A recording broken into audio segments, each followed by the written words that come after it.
మనిషి జీవితం గురించి ఆచార్య చాణక్యుడు చాలా విషయాలు చెప్పాడు. కొన్ని పనులు చేసేటప్పుడు ఓపికగా ఉండాలని వివరించాడు. తొందరలో తీసుకోకూడని 5 నిర్ణయాలు ఏంటో చూద్దాం. జీవితంలో మనం తీసుకునే ప్రతి నిర్ణయం మన భవిష్యత్తును తీర్చిదిద్దుతుంది. అయితే తొందరపాటుతో తీసుకున్న నిర్ణయాలు ఊహించని ప్రమాదాలకు దారితీయవచ్చు. చాణక్య నీతిలో ఒక వ్యక్తి విజయం, ప్రశాంతమైన జీవితానికి ఓపిక ప్రాముఖ్యతను నొక్కి చెప్పాడు. చాణక్యుని ప్రకారం విచక్షణ లేకుండా చేసిన పని విషం లాంటిది. తొందరపాటుతో చేసే పనులు విపత్తును ఆహ్వానిస్తాయి. మంచి జీవితం కోసం ఈ సత్యాలను తెలుసుకోవడం చాలా ముఖ్యం. ఎందుకంటే భయాందోళనతో లేదా ఆవేశంతో తీసుకున్న నిర్ణయాలు తర్వాత పశ్చాత్తాపానికి దారితీస్తాయి. అందువల్ల ఈ క్రింది 5 పరిస్థితులలో తొందరపడి పనులు చేయకూడదు. కొత్త ఉద్యోగంలో చేరడం, రాజీనామా చేయటం లేదా కొత్త వ్యాపారాన్ని ప్రారంభించడం వంటి వృత్తికి సంబంధించిన నిర్ణయాలు తీసుకునేటప్పుడు ఎప్పుడూ తొందరపడవద్దు. చాణక్యుడు ఇలా అంటాడు: ఏ పనిని ప్రారంభించే ముందైనా దాని లాభనష్టాలను క్షుణ్ణంగా పరిశీలించుకోవాలి.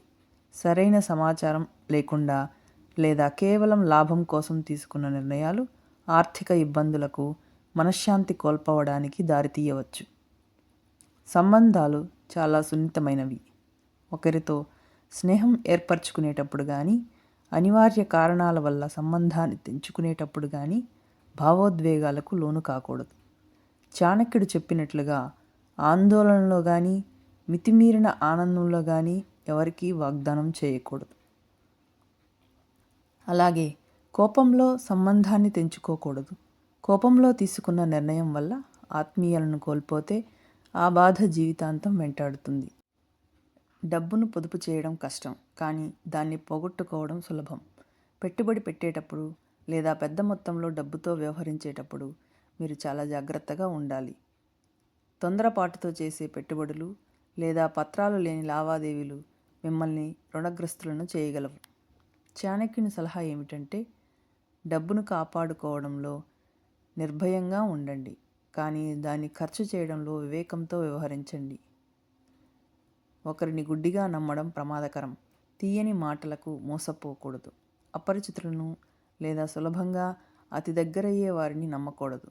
ద్రోహిని ఎన్నడూ నమ్మవద్దు అని చాణక్యుడు హెచ్చరించాడు. ఒక వ్యక్తి ప్రవర్తన, నేపథ్యం, ఉద్దేశాలను సరిగ్గా అర్థం చేసుకోకుండా మీ రహస్యాలు వారికి చెప్పడం పతనానికి దారితీస్తుంది. నమ్మకం అనేది తొందరలో సంపాదించే గుణం కాదు, అది కాలక్రమేణా పెరిగే విలువ. కోపం అనేది వివేక శక్తిని నాశనం చేసే అగ్ని. కోపంలో మాట్లాడిన మాటలు, చేసిన పనులు సంబంధాలను, సమాజంలో గౌరవాన్ని రెండింటినీ నాశనం చేస్తాయి. ఎవరైనా మిమ్మల్ని రెచ్చగొట్టినప్పుడు సహనంగా ఉండండి, వెంటనే ప్రతిస్పందించకండి. మీరు ప్రశాంతమైన మనసుతో ఆలోచించినప్పుడు మాత్రమే సరైన పరిష్కారాన్ని కనుక్కుంటారు.